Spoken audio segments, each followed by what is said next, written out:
Magandang araw kaibigan! Tuloy po kayo sa Felicidad's Channel. Sa mga kwento ng buhay at pag-ibig na hinalukay sa natatagong baul ni Felicidad. Pero bago po tayo magpatuloy, huwag niyo pong kalilimutan na i-like ang video, i-subscribe ang channel, at i-click ang notification bell para lagi kayong updated sa mga parating pa na upload.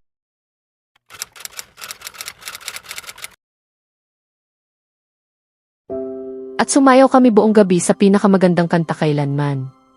Alam namin ang bawat linya, ngunit ngayon ay hindi ko na matandaan. Kung paano ito nagpapatuloy, ngunit alam kong ako ang nanalo. Pinatay ko ang alarm ng aking telepono at dahan-dahang gumulong patagilid sa kama upang matulog pa ng kaunti. Labis kong kinamumuhian ang paggising tuwing umaga. Ngunit higit pa roon, mas ayaw ko ang mismong oras ng pagtulog tuwing gabi. Makalipas ang 5 minuto, muling tumunog ang alarm at ako'y napaungol habang tinatakpan ang aking mga tainga gamit ang mga unan. Nagset ako ng alarm tuwing 5 minuto, isang desperadong paraan upang mapilit ang sarili na bumangon kapag hindi ko na kayang tiisin ang ingay. Sa wakas, umupo ako ng tuwid sa kama at humikab habang inaantok na kinukuskos ang aking mga mata. Pinatay ko ang maingay na alarm bago magtungo sa banyo upang tapusin ang aking pang-umagang gawain. Matapos iyon, dumiretso ako sa aparador, naghahanap ng disenteng kasuotan para sa paaralan. Napili ko ang isang pares ng maong at itim na t-shirt, bahagyang isinuksok sa harapan ng pantalon. Isinuot ko ang aking puting sapatos, isinabit ang backpack sa aking balikat, at handa na akong umalis. Bumaba ako upang salubungin sina mama at papa sa kusina. Magandang umaga po, mama. Magandang umaga po, papa, bati ko habang kumukuha ng mansanas mula sa mangkok ng prutas. Magandang umaga, anak, nakangiting sagot ni mama habang ipinipihit ang pancake sa kawali. Handa ka na bang pumasok? Opo, maikli kong tugon. Gusto mo ba kitang ihatid sa paaralan, Sara, alok ni papa? Huwag na po, papa. Sasabay po ako kay Bran.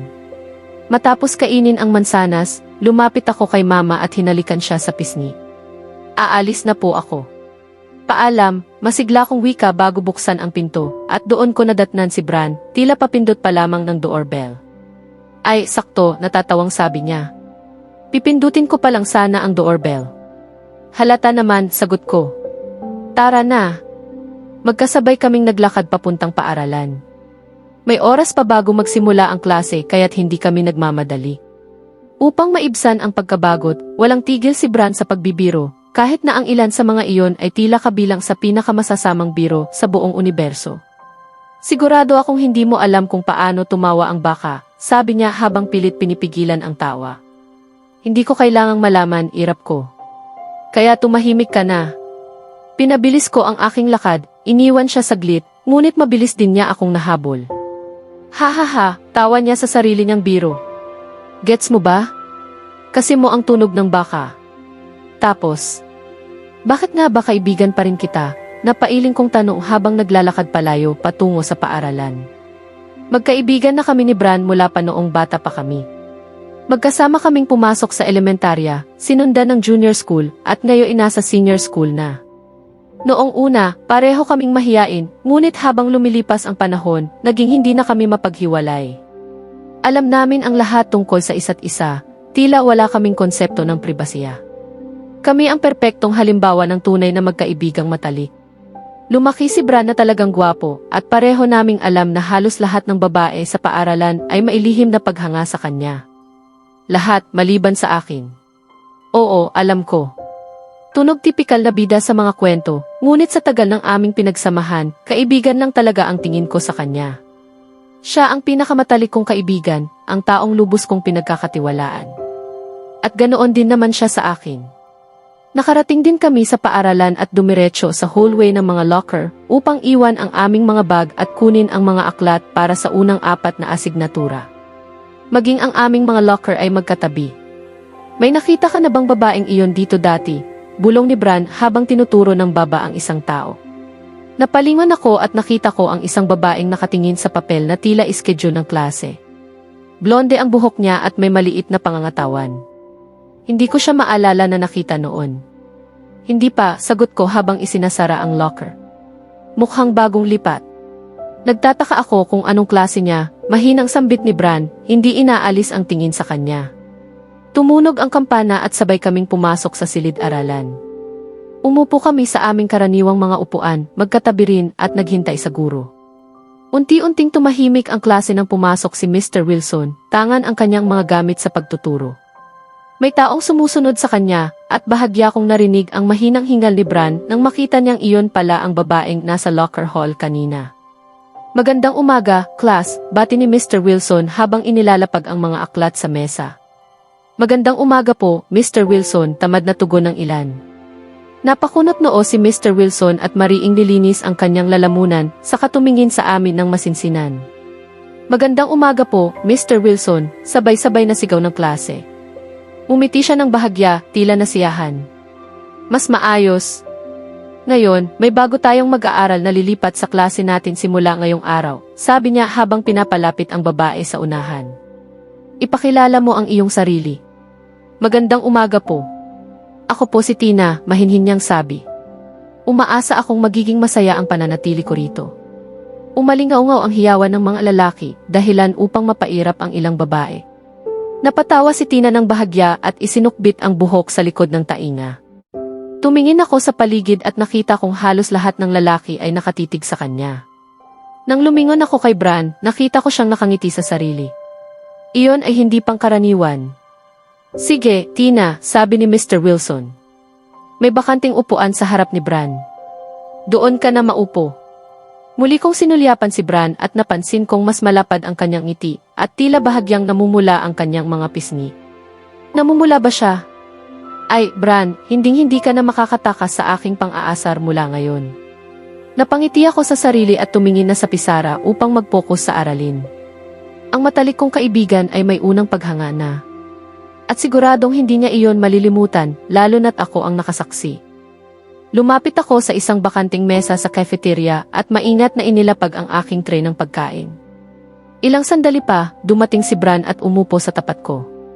May narinig ako, panimula ko sa usapan, na may kinahuhumalingan ka raw. Ako? May crush? Isipin mo yan, singhal ni Bran habang kunwaring natatawa.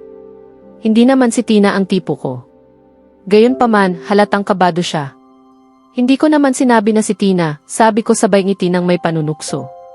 Nang mapagtanto niyang nahulog siya sa sarili niyang bitag, masama niya akong tinignan. Sige na nga. Ikaw na ang panalo, amin niya bago kumagat ng malaki sa kanyang hamburger. So ano naman kung may gusto ako sa kanya? Medyo nasaktan lang ako, kunwari malungkot kong sabi, dahil tinangka mo pang itago sa ihoy. Ilayo mo ang kamay mo sa mga French fries ko. Hinampas ko ang kamay niyang kumukuha sa tray ko. At siya nga pala, paparito si Tina. Nanlaki ang mga mata ni Bran at mabilis siyang napalingon sa iba't ibang direksyon, hinahanap ang blonde na babae. Ilang segundo pa, dumating si Tina sa aming mesa at magalang na nagtanong kung maaari ba siyang umupo. Tumango ako bilang pagsang-ayon. Umupo siya sa tabi ni Bran, medyo mas malapit kaysa sa karaniwang distansya ng mga hindi magkakilala. Baka nag-iisip lang ako ng kung ano. Mukhang napakalapit ninyong dalawa, nakangiting sabi ni Tina, sinusubukang simulan ang usapan. Oo, sagot ko. Magkaibigan na kami mula pa noong bata pa kami. Pinakamatalik na magkaibigan. Ay ganoon ba, sabi niya habang nakatingin kay Bran. Noong una ko kayong makita sa locker hall, may binubulong ka sa kanya. Akala ko tuloy ay magkasintahan kayo. Kami? Magkasintahan? Mabilis na sagot ni Bran. Sa palagay ko, hindi iyon mangyayari. Napatingin ako sa kanya ng matagal. Ibig mong sabihin, hindi mo ako tinitingnan bilang isang babae, kunwari inagtampo ako.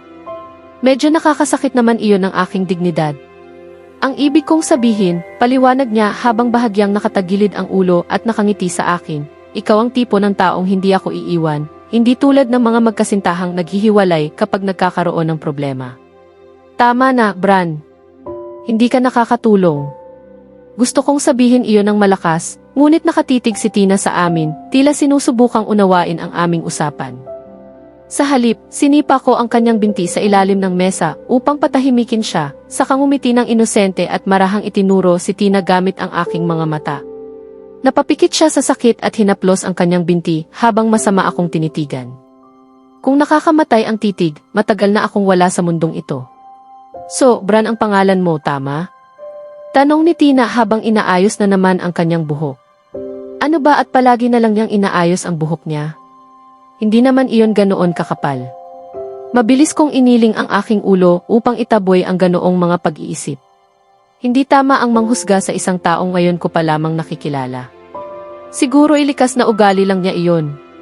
Tiyak kong mabuti siyang tao. Biglang may tumama sa likod ng aking ulo. Napatingin ako sa sahig at nakita ang isang gusot na papel. Hinaplos ko ang aking ulo at lumingon upang alamin kung sino ang nakagawa noon. Naku, pasensya na talaga. Hindi ko sinasadyang tamaan ka, sabi ng isang matangkad na lalaki habang papalapit sa aming mesa. Agad ko siyang nakilala.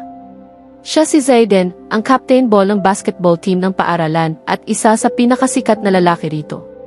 Siya lamang ang nag-iisang katapat ni Bran pagdating sa itsura. Kung si Bran ay namamayagpag sa akademiko, si Zayden naman ay sa larangan ng palakasan. Ayos lang, sabi ko habang pinupulot niya ang gusot na papel. Masakit ba ang pagkakatama? Tanong niya, bakas ang pag-aalala sa kanyang mukha. Hindi ko mapigilang makaramdam ng bahagyang kiliti sa dibdib. Hindi naman nakapagtataka, si Zayden Castillo na iyon. Isa siya sa pinakakaaya-ayang lalaki sa buong paaralan, ngunit wala akong seryosong paghanga sa kanya. Isang munting atraksyon lamang, bunga ng kanyang mabuting personalidad at kaakit-akit na anyo. Sa totoo lang, wala pa talaga akong naging romantikong paghanga sa buong buhay ko. Sabihin na kung kakaiba, ganoon lang talaga ako. Ay, hindi naman. Huwag kang mag-alala, sagot ko agad, may kasamang munting ngiti. Umiti siya bilang tugon at bumalik sa mesa ng kanyang mga kasamahan sa basketball team. Hindi ko masyadong naintindihan ang aralin kanina kay Mr. Wilson, biglang sabi ni Tina kay Bran sa kanyang matinis na tinig. Hindi ba ako nakakaabala kung hihingi ako ng paliwanag? Siyempre hindi, masayang sagot ni Bran. Ikinagagal akong tumulong. Para na silang magkasintahan kung pagmamasdan. Mukhang hindi na mahihirapan si Bran na mapalapit kay Tina. Napangiti ako sa sarili habang tinatapos ang aking pagkain. Nang matapos na rin silang dalawa, sabay-sabay kaming umalis sa cafeteria at nagtungo sa locker hall. Pumunta si Tina sa locker niya na medyo malayo sa amin at halatang may kaunting pag-aatubili si Bran nang maiwan siya. Kailan ang kasal? Biro ko habang kinukuha ang aking mga aklat. Ano kasal? Walang kasalan. Halos pasigaw na sagot ni Bran. Pero ang pamumula ng pisngi mo ang nagsasabi ng totoo. Naku, umaasa pa naman akong maging bridesmaid, natatawa kong sabi. Tumigil ka na nga, sagot niya habang masama akong tinitigan. Okay, sabi ko habang tumatawa. Isinara at nilock ko ang aking locker. Paglingon ko, naroon si Zayden, nakatayo sa likod ko.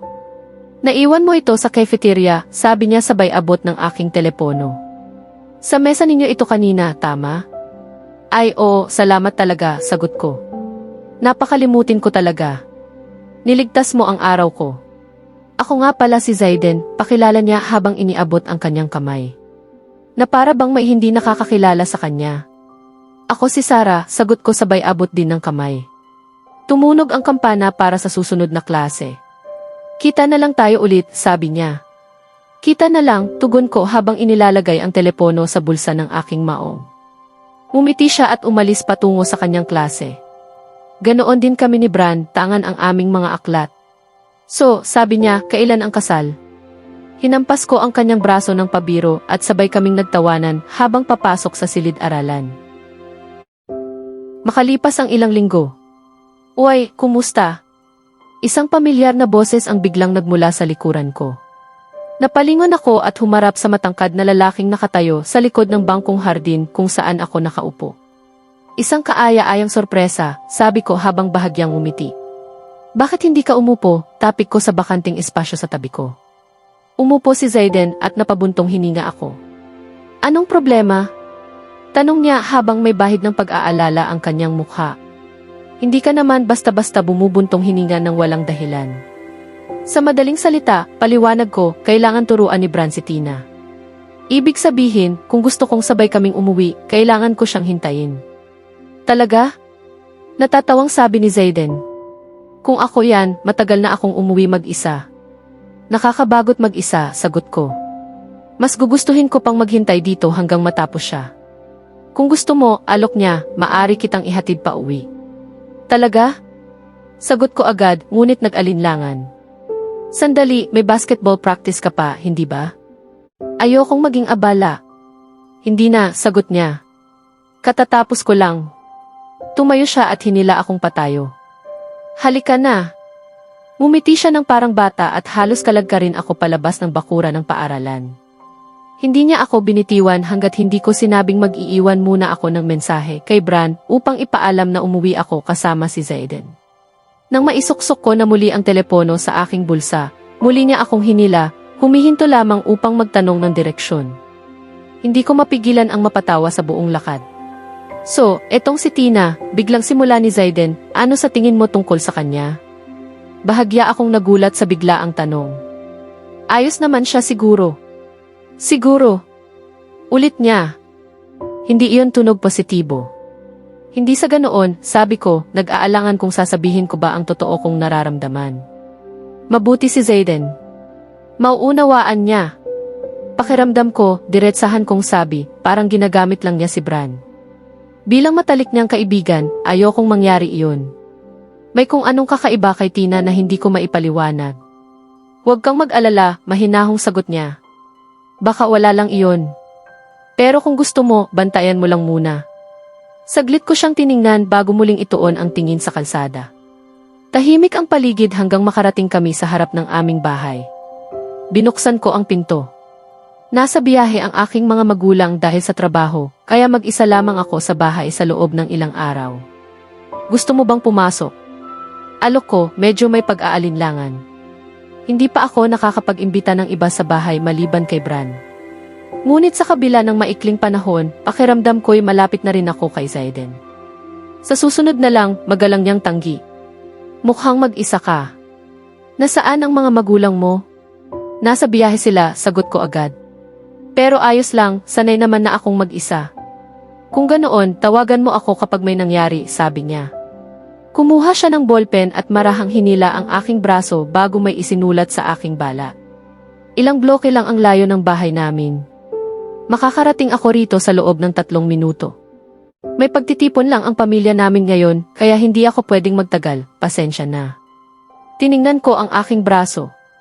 Isang numero ng telepono ang nakasulat doon, may maliit pang guhit na mukhang nakangiting mukha. Hindi ko napigilan ang mapangiti. Kita tayo sa paaralan, sabi niya bago umalis, kumakaway. Kumaway din ako pabalik. Nang tuluyang mawala ang kanyang anyo sa kanto, pumasok ako at isinara ang pinto. Inilagay ko ang numero ni Zayden sa aking telepono at nagpadala ng mensahe upang magkaroon din siya ng akin. Pagkatapos ay napabuntong hininga ako at umakyat sa aking silid. Nagpalit ako ng damit at sinuot ang aking pajama bago muling kunin ang telepono. Walang kahit isang mensahe mula kay Bran. Nagtuturo pa rin ba siya kay Tina? Hindi man lang niya nabasa ang mensahe ko. Pinatay ko ang aking telepono upang hindi ako maistorbo at inilapag iyon sa gilid. Humiga ako sa kama, niyakap ang isang unan at pumikit upang matulog. Nagising ako dahil sa malalakas na kalabog mula sa ibaba. Hindi ko alam kung gaano katagal akong nakatulog hanggang silipin ko ang orasan, 6:30 na ng gabi. Mahigit 2 oras akong nakatulog. Patuloy pa rin ang ingay at biglang kinabahan ako. Tahimik akong bumaba at kumuha ng kawali mula sa kusina bago lumapit sa pintuan. Sarah! Buksan mo ang pinto, mawa ka naman. Sarah! Boses ni Bran iyon. Mabilis kong binuksan ang pinto, takot na takot sa pag-aakalang may masamang nangyari sa kanya. Muntik na niyang hampasin muli ang pinto, ngunit napatigil siya nang makita akong nakatayo roon, nanlalaki ang mga mata. Bigla niya akong niyakap ng mahigpit, sobrang higpit na halos mawalan ako ng hininga. Natigilan ako ng ilang segundo bago ko umarahang tinapik ang kanyang likod upang pakawalan niya ako. Bumitiw siya at tiningnan ako ng puno ng pag-aalala habang pilit akong humihinga. Ayos ka lang ba? Tanong ko, labis ang pag-aalala. Ano ba ang ginagawa mo? Sigaw niya. Hindi kita matawagan. Sinabi sa akin ni Papa na nasa biyahe ang mga magulang mo at mag-isa ka na naman sa bahay. Alam mo ba kung gaano ako natakot? At sino ba ang nakakaalam kung anong klase ng tao ang Zayden na yan? Dapat mas mag-ingat ka sa mga tao. Ito ang unang pagkakataon sa mahabang panahon na nakita ko siyang ganito kagalit. Ayos lang ako, Bran, mahinahon kong sabi, takot na baka muling tumaas ang boses niya. Pasensya na kung kinabahan ka. Natutulog ako at naka-off ang telepono ko. Bahala na, sabi niya habang umupo sa sofa. Dito na ako matutulog ngayong gabi. Isinara ko ang pinto at lumapit sa kanya. Maya-maya, nagsalita siyang muli. Pasensya na kung napasigaw ako. Natakot lang talaga ako na may masamang nangyari sa'yo. Ayos lang, sabi ko sabay ngiti. Sabihin mo sa tatay mo na dito ka matutulog. Nasabi ko na, sagot niya. Siya pa nga ang nagmungkahi. Pumunta ako sa kusina upang maghanap ng makakain. Matapos ang halos 15 minutong paghahalungkat, nakakita rin ako ng ilang merienda na nakatago sa likod ng mga kaserola sa pantry. Umupo ako sa sahig sa harap ng sofa at binuksan ang telebisyon. Dumukot si Bran ng isang dakot ng cheese balls at isinubo iyon habang nakatingin sa kisame. Halata ang kanyang pag-aalala. Maya-maya, tumingin siya sa akin, seryoso ang mukha. Sarah, sabi niya, ikaw ang pinakamatalik kong kaibigan, hindi ba? Oo nga, ako yung matalik na kaibigan. At gagawin mo ang kahit ano para sa akin, tama? Hanggat hindi ako makukulong ng 10 taon, pabiro kong sagot, oo. Huminga siya ng malalim at tumingin sa akin. Pwede ka bang maging kasintahan ko pansamantala? Maging kasintahan ko pansamantala. Tinitigan ako ni Bran, wari naghihintay ng anumang reaksyon o sagot mula sa akin. Pasensya na, sabi ko, parang hindi ko yata narinig ng maayos. Pansamantalang kasintahan, ulit niya, mas mahina na ang boses. Alam mo na, para matutunan ko kung paano maging isang mabuting nobyo. Napasinghal ako. Nagbibiro ka ba? Hindi ako papayag na maging paksa ng isang katawa-tawang eksperimento na wala namang saysay. Sa totoo lang, lampas na iyon sa kabaliwan. Binaling ko muli ang aking tingin sa telebisyon at nagsubo ng ilang cheese balls. Narinig ko ang mahinang buntong hininga niya bago bigla niyang harangan ang aking tanawin upang makuha ang aking pansin. Ano ba, Bran? Lumayo ka nga, hindi ko makita ang palabas. Sigaw ko. Hindi ako aalis hanggat hindi ka pumapayag, anya sabay nguso. Pakiusap, Sarah. Kailangan ko talaga ang tulong mo. Gusto kong maging kami ni Tina. Pakiramdam ko, may gusto rin siya sa akin. Napabuntong hininga ako at tumigil sa kakapilipit ng katawan upang masilip ang telebisyon. Humarap ako sa kanya. Makinig ka, panimula ko. Naiintindihan kong gusto mo talaga siya, pero ano ba talaga ang ibig sabihin ng pansamantalang kasintahan? Tutulungan kita kung may matino kang plano, hindi iyong kung ano-ano lang. Itaas baba ko ang aking mga kamay sa pagkadismaya. Tutulungan mo lang akong matutunan kung paano mapahanga ang isang babae, paliwanag niya. Hanggang sa ma-impress ko si Tina at opisyal ko na siyang yayain. Ipinapangako kong babawi ako ng malaki. Umupo siya sa sahig sa harap ko, nakakrus ang mga paa at hinawakan ang aking mga kamay gamit ang kanya. Tinitigan niya ako gamit ang mga matang parang tuta.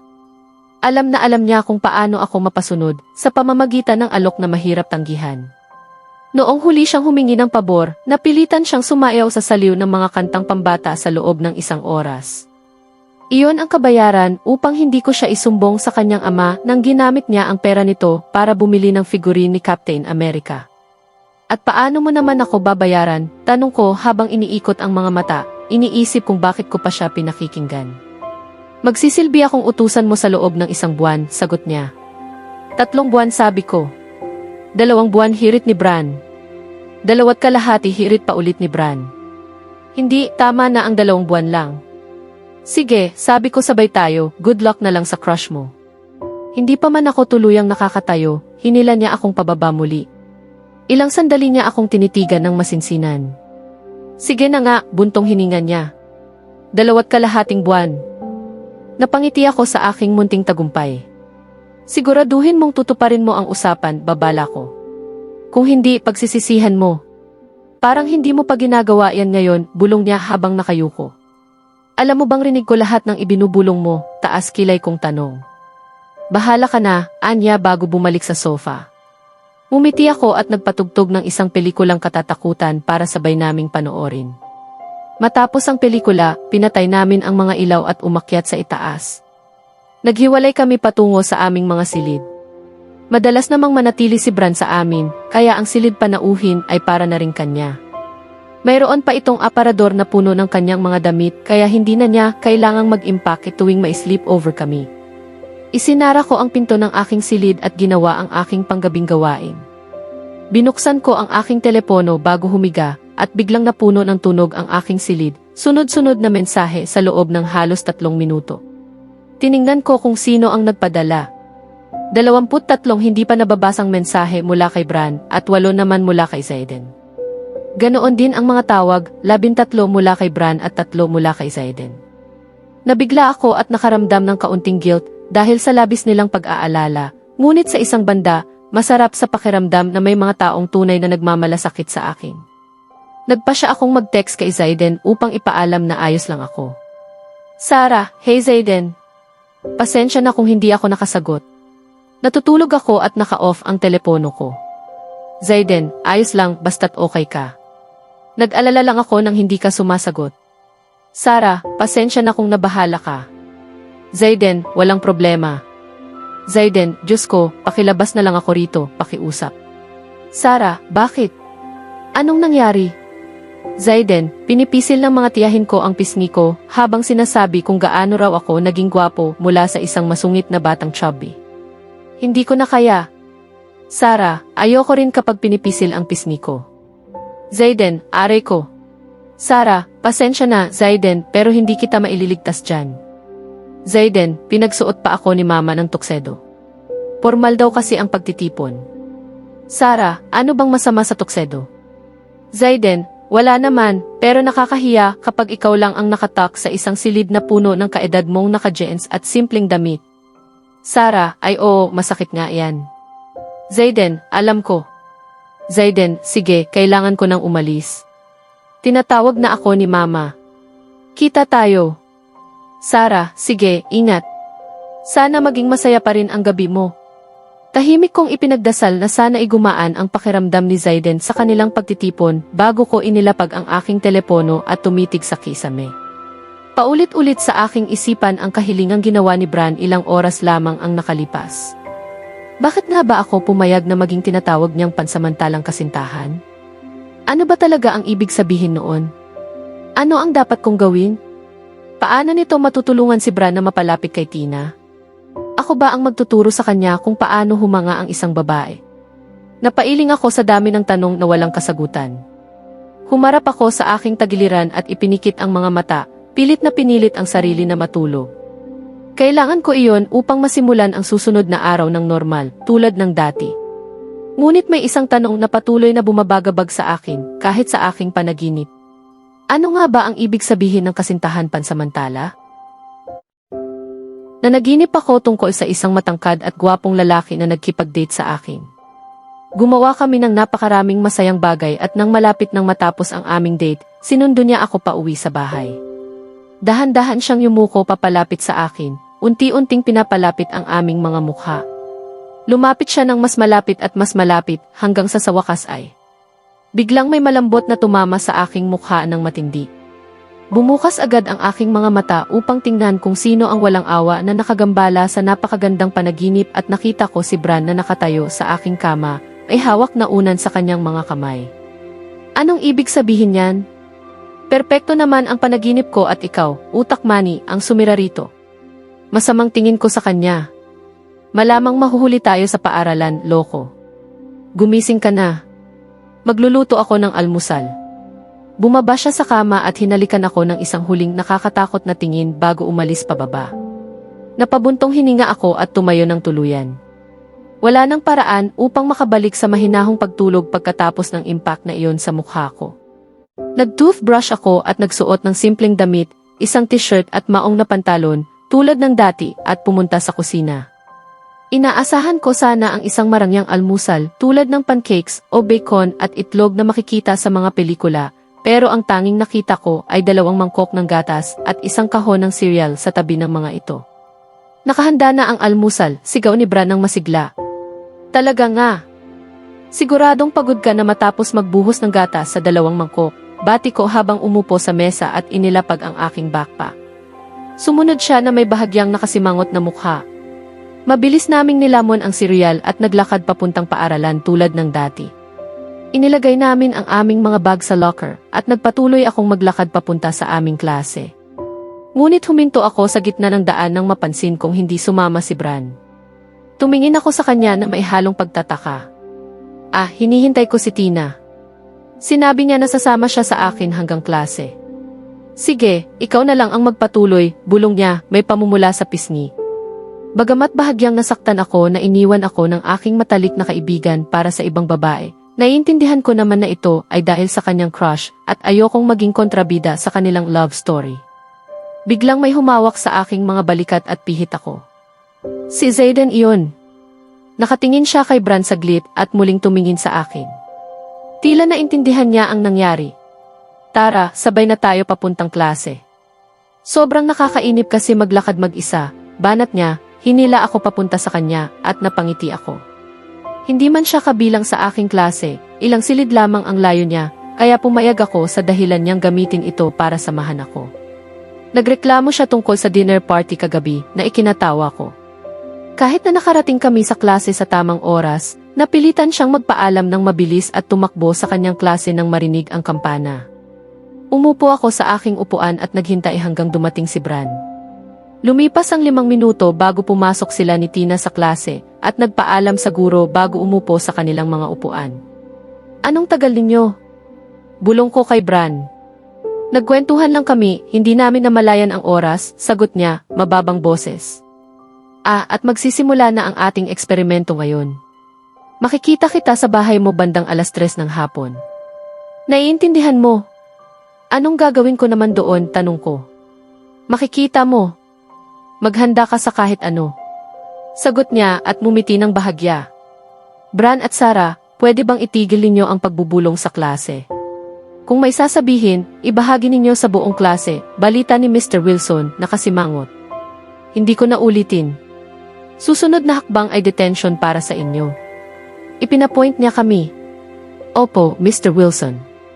Paumanhin po, sagot ko at nagtuon sa leksyon. Lumipas ang mga oras ng umaga at sa wakas ay oras na ng tanghalian. Inilagay ko ang aking mga libro sa locker at naghintay kay Bran. Makalipas ang ilang minuto, nakatanggap ako ng text mula sa kanya. Nasa rooftop ako kasama si Tina. Huwag mo nang hintayin ako, kain ka na lang ng tanghalian mo. Napalingon ako at bumuntong hininga bago maglakad papunta sa cafeteria ng mabagal. Medyo inis ako kay Tina sa pagsakop kay Bran mula pa noong dumating siya. Ngunit siya rin ang may karapatan pumili. Gusto ko man siyang kamuhian sa ilang sandali, siya pa rin ang aking matalik na kaibigan. Kumuha ako ng kahit anong pagkain mula sa lunch lady at umupo sa isang bakanting mesa. Wala akong gaanong gana dahil wala akong makausap, kaya pinagmamasdan ko lang ang aking tray at nilalaro ang mga cherry tomatoes sa salad. Pwede ba akong sumama? Tanong ng isang boses. Hindi ko pa tiningnan bago sumagot. Opo, Zayden. Ngumiti ako ng malaki. Sandali. Palaging kasama niya ang kanyang team. Hindi ko pa siya nakitang kumain sa ibang lugar. Ano ba ang ginagawa niya dito? Tumingin ako sa tinaguriang basketball table at nakita ang kanyang mga kakampi na naglalaro at nagkukwento. Bakit hindi ka sumama doon? Tanong ko, bahagyang itinuturo sa kanila. Nakita kitang nag-iisa at naisip kong baka gusto mo ng kasama, paliwanag niya. Oo, pero ayos lang yan, Zayden. Mas mabuti kung makasama ka sa mga kaibigan mo. Ngumiti ako. Kaibigan mo ako, kaya pareho lang. Kung sasabihin mo ulit iyon, isusubo ko ang mga gulay na ito sa bibig mo ng sabay-sabay. Itinuro niya ang aking nakahiwalay na gulay na talagang ayaw ko. Tumigil ako kaagad. Saan na ang matalik mong kaibigan? Tanong niya, may bahagyang inis. Nasa rooftop kasama ni Tina, maikling sagot ko, ayaw mairita. Hindi ko talaga maintindihan si Bran. Oo, may kasama siyang babae, pero hindi niya dapat iniwan ang kanyang matalik na kaibigan. Galit na pahayag niya. Napagtanto ko na totoo iyon. Pero sa kabila ng kanyang mga kabaliwan, mabuti pa rin siyang kaibigan, depensa ko kay Bran, habang naaalala kung paano niya pinahalagahan ang aking kaligtasan noong nakaraang araw. Ang mabuting kaibigan ay hindi dapat tratuhin ka ng ganito, wika ni Zayden. Huwag kang mag-alala, Sarah. Hindi kita iiwan sa kahit anong pangyayari. Lumambot ang kanyang ekspresyon at tiningnan ako ng maihalong init at pag-aaruga. Hindi kita iiwan sa kahit anong pangyayari.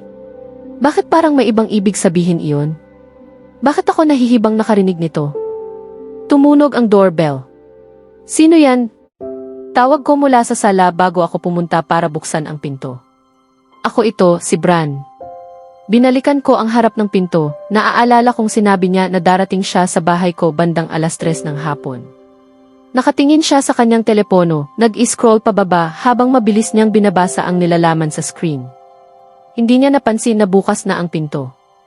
Hinaplos ko ang kanyang balikat at gumawa ng kilos para pumasok siya. Pumasok si Bran at isinara ko ang pinto bago kami pumunta sa sala, siya ay sumusunod sa akin. Sinabi ko ba sa iyo na napakaganda mo sa suot na iyon? Ngumiti siya ng parang tanga. Tumingin ako sa aking Leon Onesi at nagbigay sa kanya ng nakapagtakang tingin. Hindi ito ang Bran na kilala ko. Ang Bran na kilala ko ay mas malamang na matawa hanggang sa umiyak habang nakikita ako na naglalakad sa ganitong kasuotan kaysa magbigay ng komplimento. Natiklo ka ba sa ulo mo o saan? Natawid ko ang aking mga braso. Hindi, binigyan lang kita ng komplimento. Wala ka bang galang na magsabi ng salamat? Sa totoo lang, katawa-tawa ang Onesi na iyon. Biglang nawala ang kanyang ngiti at sa sandaling iyon alam ko na bumalik na ang dating Bran. Napalingon ako. Anong nangyari sa pabago-bagong mood mo? Umupo ako sa tabi niya sa sofa. Sa halip na sumagot, itinapon niya ang kanyang telepono sa aking kandungan. Binuksan ko ito at nakita kung ano ang binabasa niya sa pinto kanina. Anong ibig sabihin ng superbf.com? Tanong ko.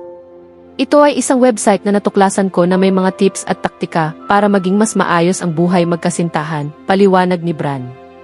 Sabi rito, kung papurihan mo ang suot ng babae, mapapabilis ang tibok ng kanyang puso, kaya sinubukan ko lang iyon sa iyo. Napatawa ako ng malakas. Hindi ako makapaniwala na ang top student sa aming klase ay ganito pala ka-stupid minsan.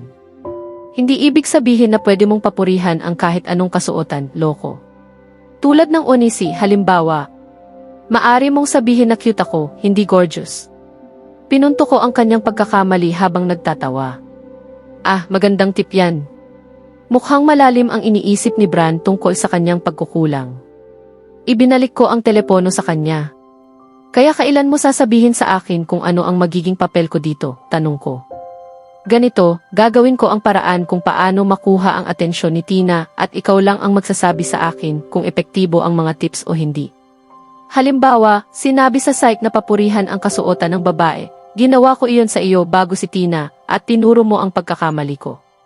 Sa ganitong paraan, matutulungan mo akong makita ang aking mga pagkukulang at makakapag-imbita ako kay Tina ng perpekto, paliwanag niya.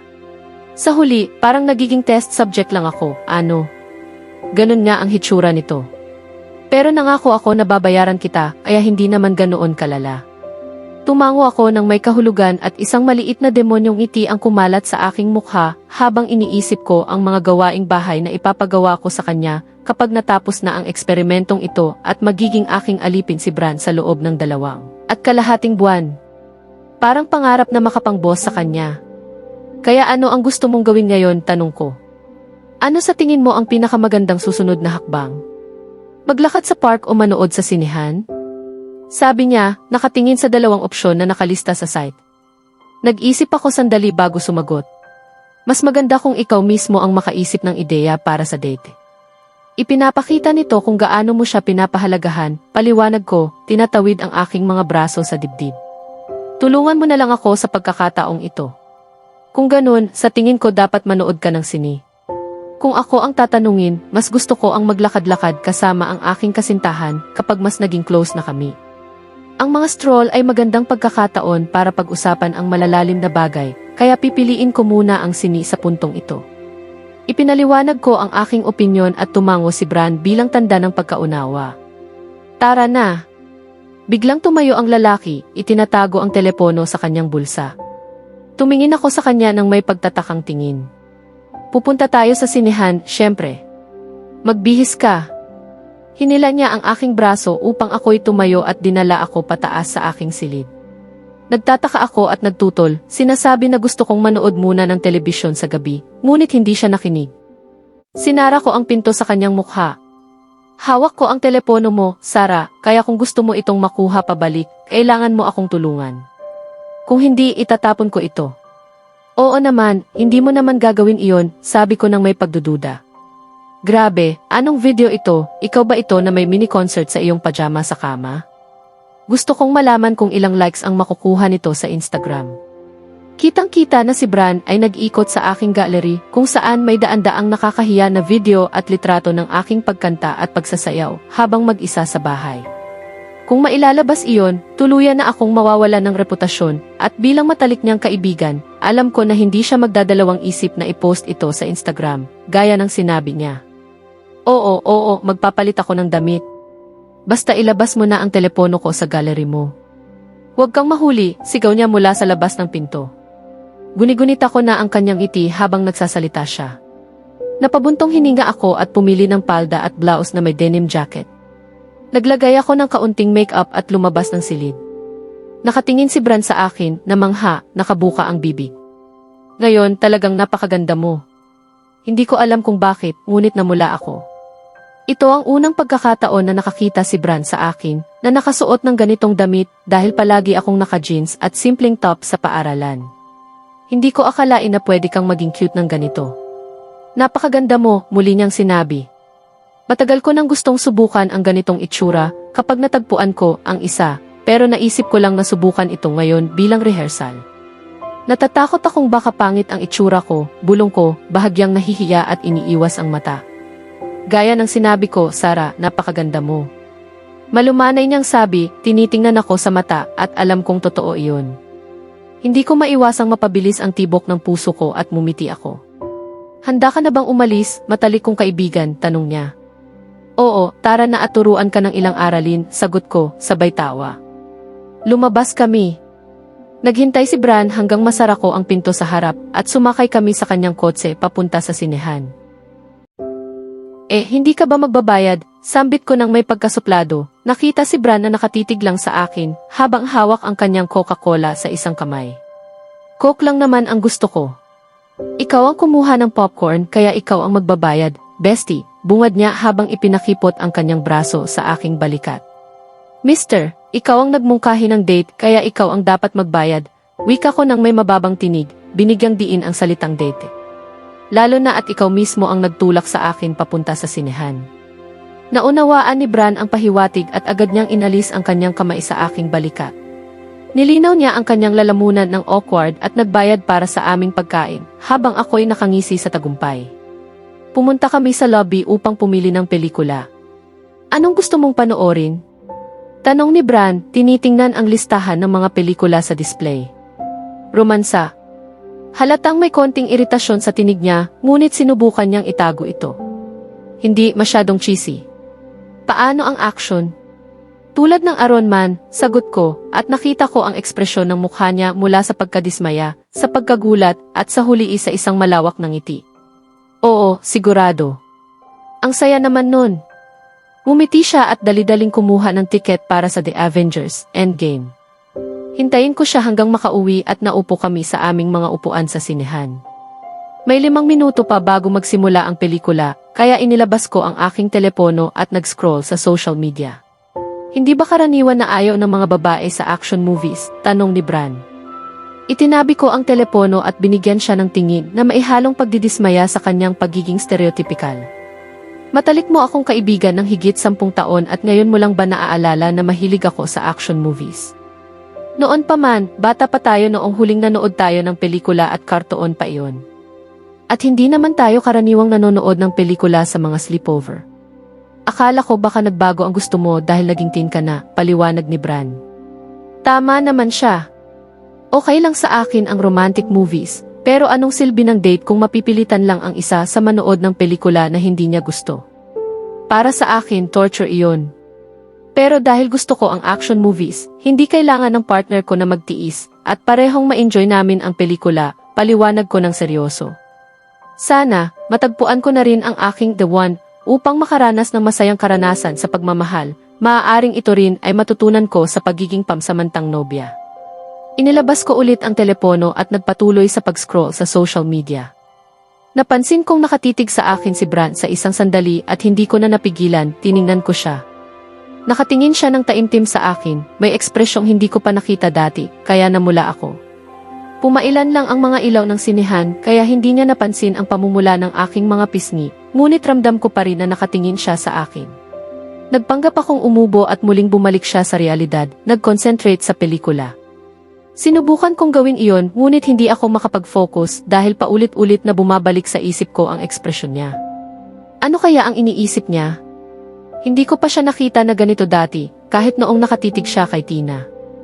Ang mga mata niya ay puno ng lambing at pagkagiliw, parang nakatingin sa isang bagay na napakahalaga sa kanya.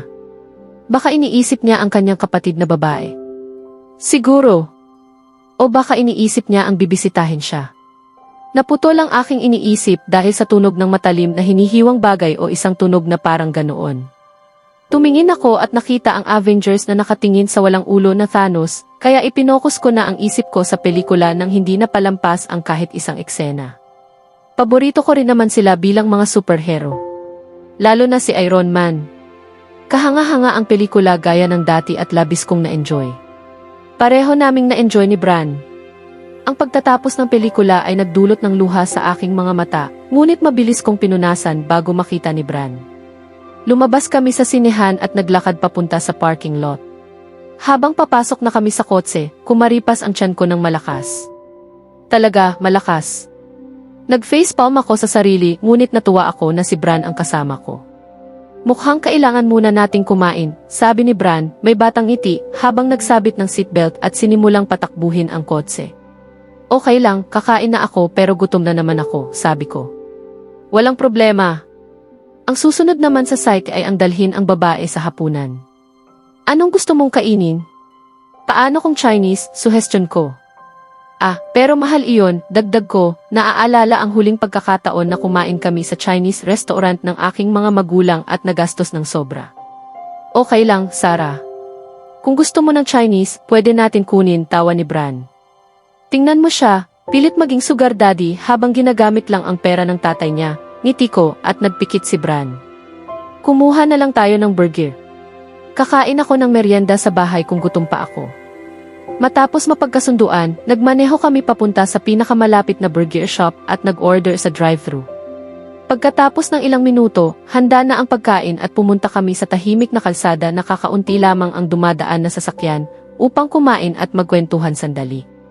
Kumusta ang lessons ni Tina? Tanong ko habang nakaupo kami sa bench at tinanggal ang plastic ng aking burger. Maayos naman. Madali siyang matuto. Ipinaliwanag ko lang isang beses at naiintindihan niya agad, paliwanag niya. Talagang nagulat ako kung gaano siya ka-focus. Hey, saan ka pupunta? Tumayo ako at lumapit sa isang babae na nakatingin sa akin mula sa malayo. Mukha siyang nasa huling 40 taon at halatang walang tirahan. Patuloy siyang nakatingin sa aking burger at sa aking mukha. Inabot ko sa kanya ang pagkain at tiningnan niya ako nang may hindi makapaniwala. Okay lang, inang. Kunin mo na. Nakakain na ako, nagkunwari akong nagsabi, ngunit natuwa ako nang tanggapin niya ang burger at mumiti bilang pasasalamat. Hindi ko pa nasasarapan ang burger, kaya hindi ito parang leftovers na ibinibigay ko. Mumiti ako sa kanya at bumalik kay Bran. Nakatingin siya sa akin na may ekspresyong mahirap basahin. Hindi ko matukoy kung paghanga ba iyon o iba pa, ngunit tiyak na positibo ang damdamin. Tumingin ako sa babae na masayang kumakain ng burger at mumiti sa sarili ko. Sige, kumuha na rin tayo ng pagkain para sa iyo, sabi ni Bran, at nagutom uli ang tiyan ko na para bang sinabay sa biro, kaya pareho kaming nagtawanan. Bran, pasensya na, Sarah. Kailangan kong ikansela ang ating mga experimental lessons ngayong weekend. Humingi ng tulong si Tina sa akin sa geometry. Okay lang. Hindi naman kasi ako talaga nag-enjoy sa mga stupid experiments na iyon. Mag-enjoy ka. Iyon ay malaking kasinungalingan sa akin mismo. Sa totoo lang, nagsisimula na akong mag-enjoy sa mga date namin ni Bran. Halos palagi siyang kasama ni Tina sa paaralan at gustong-gusto ko rin na makasama siya ng mag-isa, ngunit ayokong sirain ang pagkakataon niya sa kanyang crush. Siya ang aking matalik na kaibigan at nararapat lang na tulungan ko siya. Bumuntong hininga ako at inilagay ang telepono sa aking bulsa. Nasa gate na ako ng paaralan, handa nang maglakad pa uwi mag-isa, tulad ng ginagawa ko mula nang pumasok si Tina sa eksena. Ayan na naman ang buntong hininga mo, lumabas ang boses ni Zayden mula sa aking gilid at napangiti ako sa kanya. Sumasama siya sa akin pauwi tuwing araw na wala siyang practice. Naging isa na rin siyang mabuting kaibigan sa akin. Sinabi ko na hindi ko gaanong gusto si Tina at lumabas na ganoon din siya, kaya malaya kaming makapag-usap tungkol sa bagay na iyon. Iniwan ako ng aking matalik na kaibigan dahil sa crush niya, sambit ko ng may pagkasungit. Ngayon kailangan kong mag-isip ng gagawin ngayong weekend. May basketball match sa Sabado, masaya kung pupunta ka. Siyempre, kung interesado ka, suhestyon ni Zayden. Hindi naman masama ang manood ng basketball match. Matagal na rin mula nung huli akong nanood. At higit sa lahat, kasama ko si Zayden kaya siguradong hindi ako maboboring. Sasama ako. Tunay. Alam ko na sasabihin mo iyan kaya tara. Kinuha niya mula sa kanyang bag at ipinakita sa harap ko ng may kasabikan. Kinuha ko ito at napansin kong tiket pala iyon sa match sa Sabado. Napangiti ako ng bahagya at nagpasalamat sa kanya. Nagpatuloy ang aming usapan sa mga random na bagay hanggang sa makarating kami sa bahay. Binuksan ko ang pinto para makapasok at narinig ang tunog ng telebisyon, tanda na nasa bahay na ang aking mga magulang. "Oh, anak, nasa bahay ka na pala." Lumabas si Mama mula sa itaas ng hagdan nang lumingon ako at ipinaalam kay Zayden. "Sino naman ito? Kaibigan mo ba siya?" Tanong ni Mama habang lumalapit at ngumiti ng mainit kay Zayden. "Oo Mama, ito si Zayden." "Zayden, ito ang aking ina," ipakilala ko sa kanila at ngumiti ng magalang si Zayden. "Ano ang ginagawa ninyo dyan sa labas?" "Halika na sa loob," imbitasyon ni Mama, sabay galaw ng kamay. "Ah, hindi po, Mrs. Salazar. Salamat pero aalis na po ako." "Anong kabalbalan iyon? Hindi namin pinalalabas ang bisita nang hindi tinatrato ng maayos." "Sarah, nasaan ang iyong manners?" Hinila ni Mama si Zayden sa loob ng bahay sa pamamagitan ng kanyang braso at sumunod siya ng medyo awkward. Napangiti ako at isinara ang pinto upang sumali sa kanila sa sala. Binati si Papa na nagbabasa ng dyaryo habang bukas ang telebisyon at umupo sa sofa. Kumuha si Mama ng pagkain para kay Zayden habang siya ay nagmamasid sa paligid ng bahay. Nagkaroon ng kaunting usapan si Papa kay Zayden at natuwa siya sa magandang asal ng bata. Sumali si Mama sa pag-uusap matapos makuha ang mga homemade cookies mula sa kusina at nagkwentuhan kami ng mahigit 1 oras habang unti-unting nawawala ang pagka-awkward ni Zayden. "Kailangan ko na pong umalis, Sarah." "Siguradong naghihintay na ang mga magulang ko," sabi ni Zayden at tumango ako. Tumayo siya mula sa upuan at nagpasalamat sa aking mga magulang sa kanilang kabutihang loob. Halatang malungkot silang makita siyang umalis dahil nagustuhan na nila ang bata. Pinangako ni Mama na pupuntahan niya kami muli bago tuluyang nakalaya si Zayden. "Ang bait naman ng bata. Masaya ako na kaibigan mo siya, anak," bungad ni Mama habang umaakyat ako sa aking kwarto at napangiti ako. "Naisip ko lang, baka nagkakagusto siya sa iyo, Sarah," maririnig ko pa bago ko isinara ang pinto, at napapahagulhol ako sa sarili. Naligo ako at nagpalit ng komportableng damit upang tapusin ang aking mga aralin. Halos oras na ng hapunan nang matapos ko ang pag-aayos ng bag para sa susunod na araw, at inabot ko ang telepono upang tingnan kung may mensahe. Isa ang natanggap mula kay Zayden. "Hey! Salamat sa treat. Ang bait ng mga magulang mo. Natutuwa sila dahil ikaw ang unang tao na dumating sa bahay namin maliban kay Bran, kaya oo." "Talaga? Wow, karangalan ko iyon. Ah, gusto ko lang itanong, anong oras magsisimula ang match?" "Hindi nakasaad sa tiket. 3:00 ng hapon. Kung gusto mo, pwede kang sumama sa akin. Ipapakilala kita sa mga kakampi ko." "Ayos, ang saya naman." "Okay, handa ka na ba ng 1:00 ng hapon?" Sige, sir."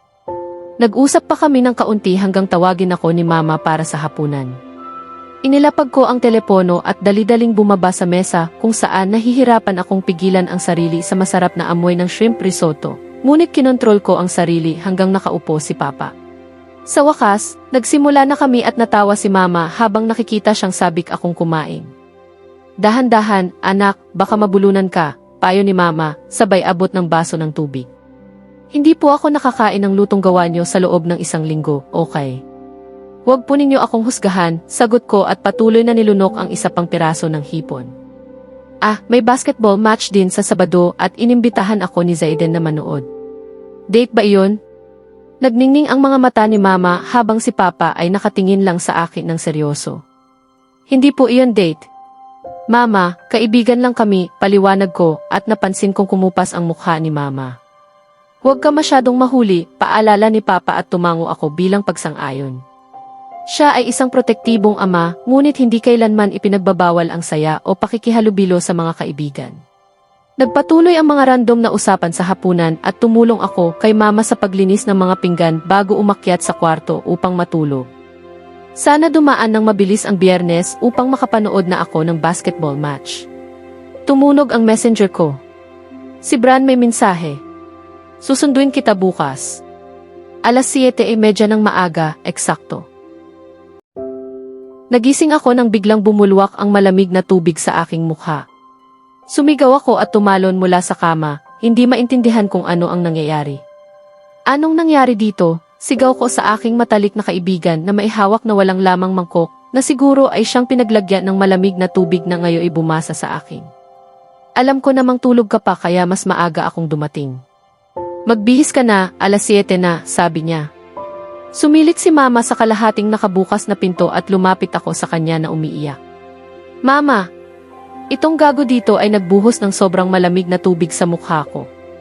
Ginawa ko iyon para gisingin ka, paliwanag ni Bran ng kalmado, itinago ang kamay sa bulsa ng kanyang maong at inilipat ang bigat ng katawan sa isang paa. Nako, talaga ba? Nagulat si Mama at tumango ako na parang nawawalang tupa, umaasa na mapapalayo niya si Bran. Wow Bran, mahusay ang ginawa mo anak. Maraming salamat. Anong? Mama, sigaw ko at nakita si Bran na nakangisi sa akin.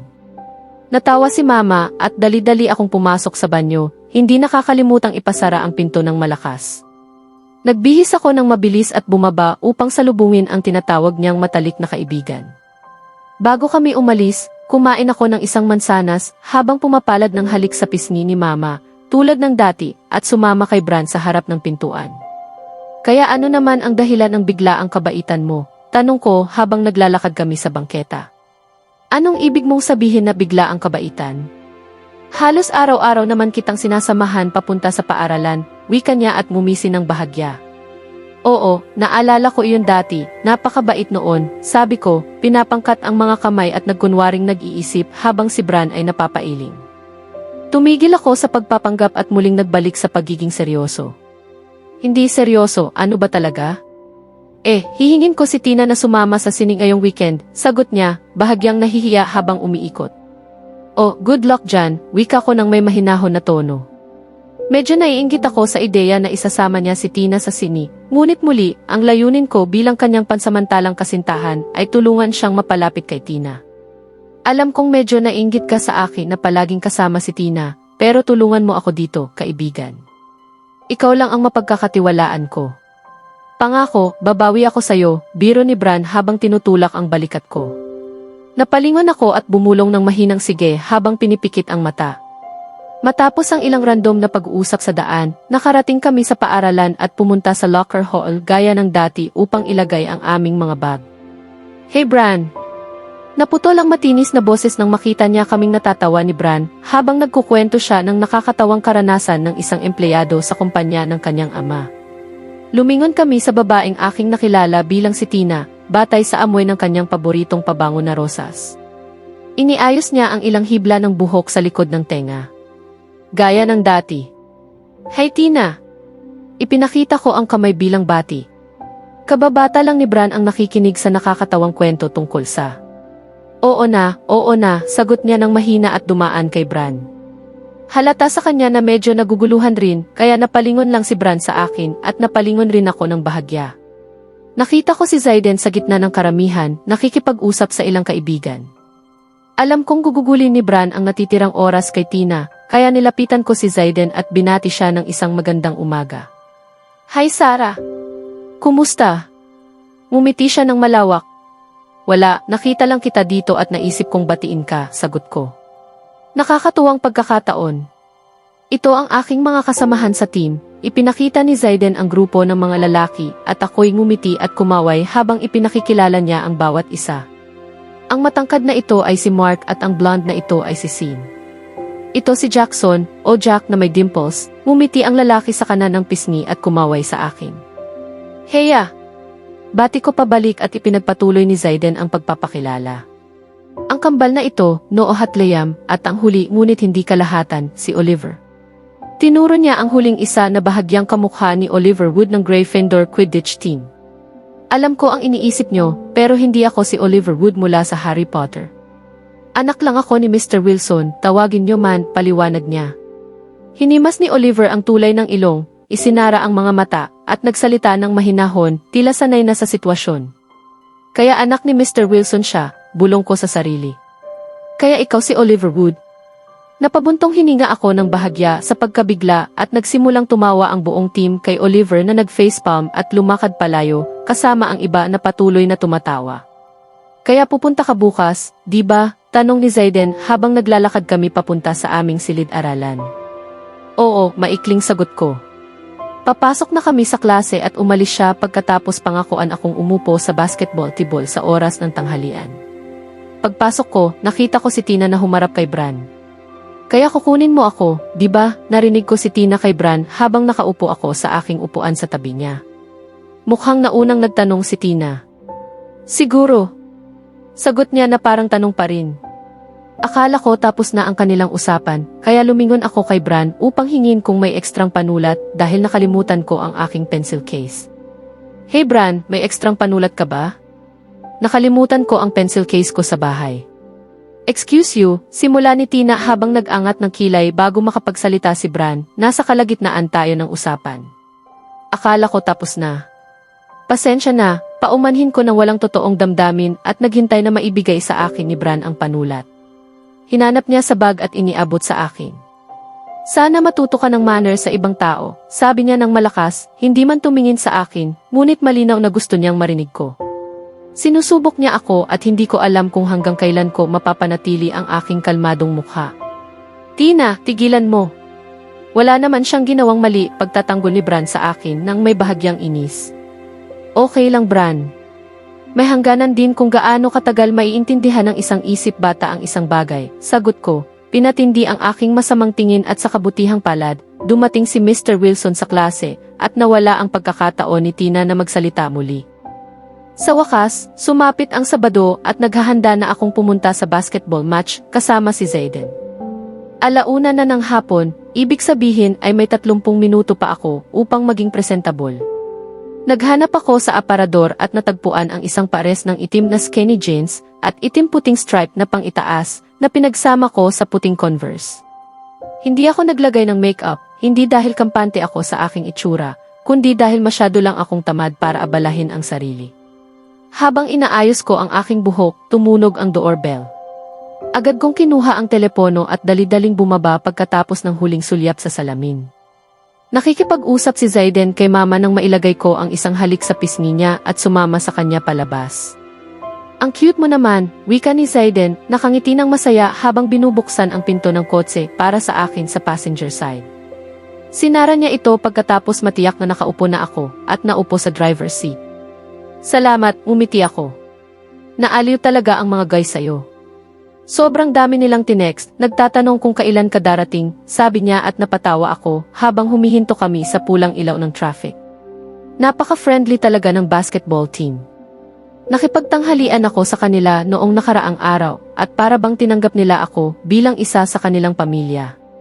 Lalo pa kaming naging malapit at halos sumigaw sila sa tuwa nang sabihin kong pupunta ako para manood ng laro. Talagang excited na akong makita silang muli. Ipinarada ni Zayden ang kotse sa parking lot at pumasok kami sa isang silid na inakala kong changing room ng team. Malalakas na tinig ng lalaki ang umalingaw-ngaw sa mga koridor, tanda na naroon na ang iba pang miyembro ng koponan. Pumasok si Zayden sa pintuan at sinalubong kami ng mainit na group hug at sigawan. Hey yo! Akala namin kinidnap ka ng Captain. Sigaw ni Sin na nagpapaalala sa akin na tinatawag nilang Captain si Zayden. Masaya akong nandito ka, wika ni Jack ng mahinahon, ipinapakita ang kanyang signature na dimples ng ngiti. Siya lang ang nakakaintindi na hindi kailangan sumigaw kung ilang talampakan lang ang pagitan ng kausap. Bigyan siya ng konting space guys, utos ni Zayden, itinutulak ng kaunti ang mga kasama. Napalingon ang mga mukha ng miyembro ng koponan ng sandali hanggang sa sinabi ni Mark, "Relax ka na sa selos, dude, hindi namin siya aagawin sa'yo," at natawa ang lahat habang namula si Zayden. Ako naman ay nagtataka kung ano ang nangyayari. Seloso. Bakit siya seloso? Kaibigan lang naman niya ako. Ipinakita ni Zayden sa akin ang isang upuan at umupo ako ng bahagya ng awkward matapos ang nangyari. Tiningnan ko ang paligid at napansin na bawat miyembro ay may sariling locker at may maliit na basketball net sa bawat isa na may kasamang bola. Ang cute at kaakit-akit. Excited ba kayo? Tanong ko sa team na nakaupo sa mga upuan habang si Oliver ay nakaupo sa sahig at si Zayden ay nakasandal sa locker. Hindi, sanay na kami. Bukod pa rito, ilang beses na rin naming natalo ang kalabang koponan, kaya ayos lang, wika ni Noah. Huwag kalimutan na kasama namin ang captain at si Oliver. Sa tingin ko, wala nang ibang paaralan na may ganitong galing na manlalaro, dagdag ni Liam, ang kambal ni Noah, na medyo nag-isip habang nagsasalita. Napakahusay niyo talaga. Kaya marami na kayong napanalunang laban bilang isang koponan, sabi ko nang may paggalang. Ilang tumango at nakita ko ang bahagyang nakangiting mukha ni Zayden. Parang ama na proud sa anak na nakikilala ang bagong kaibigan sa paaralan. Ang cute. Umiti ako sa aking sarili sa naisip at narinig ang tunog ng alarm mula sa isang parte ng silid. Tumayo ang lahat ng miyembro ng koponan at binuksan ang kanilang lockers. Naguluhan ako sa biglang nangyari hanggang sa sumigaw si Mark mula sa kabilang dulo ng silid. Sigurado akong gustong-gusto niyo akong makita na shirtless, pero baka sa susunod na lang, okay. May laro kaming dapat laruin. Magpapalit pala sila ng damit. Agad akong tumayo at tumakbo patungo sa pintuan, umaasang hindi mapapansin ang aking namumula na pisngi. Ngunit tila nabigo ako dahil narinig ko silang tumawa habang ako'y tumatakas sa hallway. Paano ko malalaman na ang alarm pala ay para ipaalala sa kanila na magpalit ng damit? Mga bastos. Natagpuan ko ang daan patungo sa palaruan kung saan gaganapin ang laro at nag-scroll sa social media upang patayin ang oras nang makahanap ako ng upuan. Pagkalipas ng halos 10 minuto, napuno ang silid ng malalakas na sigawan at tumingin ako mula sa telepono ko upang makita ang parehong koponan na pumapasok sa palaruan. Nagmasid si Zayden sa audience at napahinto ang tingin niya nang makita ako. Kumaway ako sa kanya at ipinahiwatig niya sa iba pang miyembro kung nasaan ako. Nagsimulang tumalon-talon din sila na parang mga bata sa tuwa at ilang babae sa harapan ay nagbigay sa akin ng selos na tingin. Hindi ko ito pinansin at patuloy na kumaway hanggang magsimula ang laro. Ilang minuto ang nakalipas. Sa totoo lang, napaka-intense ng laro. Halos hindi ako huminga sa bawat sandali, hindi alam ang susunod na mangyayari. Masakit na ang lalamunan ko dahil sa sigawan sa tuwing nakapuntos ang aming koponan, ngunit hindi ko pinagsisihan. Narinig ko ang ibang tao na nagsabi na bumuti ang kalabang koponan mula noong huli, ngunit hindi ko nakita ang anumang pagkabahala o nerbiyos sa mukha ni Zayden o ng iba pang miyembro. Tila relax sila at nag-enjoy sa laro. Sa wakas, nanalo kami ng 3 puntos at halos sumabog ang baong palaruan sa kasiyahan. Tumakbo ako patungo sa locker room upang batiin ang mga lalaki pagkatapos ng laro. Halos pumasok na ako sa pintuan, ngunit naalala kong baka nagpapalit sila, kaya kumatok muna ako. Tumahimik ang silid at narinig ko ang mga hakbang papunta sa pintuan. Binuksan ito at ang seryosong mukha ni Zayden ay agad na palitan ng ngiti nang makita ako. Si Sara lang ito, wika niya, umatras upang makapasok ako. Binaha ako ng mga tanong tungkol sa estratehiya at galing ng koponan agad-agad nang makapasok ako sa changing room. Isa-isa kong sinagot ang bawat tanong, hindi nakakalimutang magdagdag ng maliliit na detalye hanggang sa naging kontento sila sa aking feedback. Manatili ka dito, magpapalit muna ako ng damit tapos pupunta tayo kumain, wika ni Zayden ng mahinahon at tumango ako. Habang pumunta siya sa ibang parte ng silid upang magpalit, muli akong binusabos ng mga miyembro ng koponan ng mga tanong tungkol sa laro. Pagkaraan ng ilang sandali, bumalik si Captain at nagpaalam kami sa team habang kami ay patungo palabas. Hindi ako tumigil sa kwento sa buong biyahe papunta sa dinner at matiwasay namang nakinig si Zayden habang nakangiti ng parang batang lalaki. Ipinarada niya ang kotse at pumasok kami sa isang tahimik na dinner, pumili ng booth sa likod na hindi gaanong napapansin, ngunit may tanaw sa bawat sulok. Order ka ng kahit ano gusto mo, ako na ang bahala, wika niya at inilagay namin ang order. Habang naghihintay, napansin ko ang isang tao na tila pamilyar mula sa likod. Lumapit ang tingin ko at nakita ang isa pang tao na nakaupo sa harapan na nagpatibay sa aking hinala na siya nga. Sa susunod na kabanata, malalaman ni Sarah kung sino ang pamilyar na tao sa dinner at paano ito makakaapekto sa kanyang bonding moment kay Zayden. Kasabay nito, magsisimula ang mas malalim na pag-unlad ng kanilang pagkakaibigan na maihalong kilig at nakakatawang eksena. Kaya abangan natin